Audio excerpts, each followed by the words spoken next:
In case you don't know.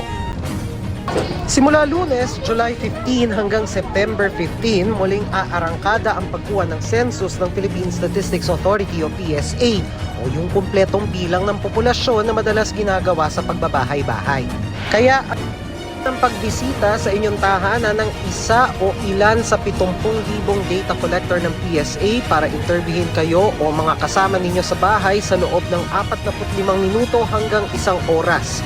Anumang araw yan mula Lunes hanggang Sabado 8 a.m. to 5 p.m. Kabilang sa mga itatanong ang pangalan, edad, trabaho, ina ng anak at iba pang impormasyon sa inyong pamumuhay. Pero magduda kapag tinanong ang inyong confidential financial information tulad ng bank account number, ATM, e-wallet o one-time password dahil bawal tanungin yan.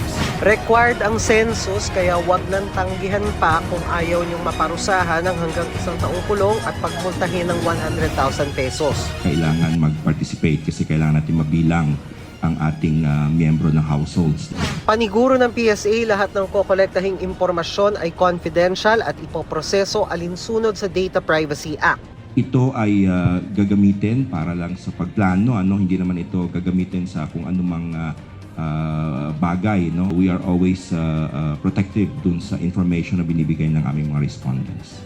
Abiso ng PSA, mag-ingat sa mga pwedeng magpanggap na data collector. Ang lehitimong data collector may specific na uniforme at ID mula sa PSA. May koordinasyon din sa barangay ang grupo ng mga data collector bago magbahay-bahay. Paano kung wala ka sa bahay?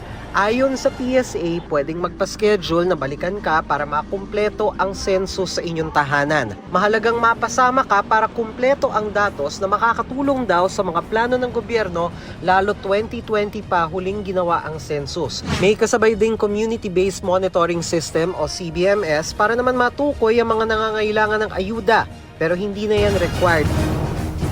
This is JFB Inform. Now you know.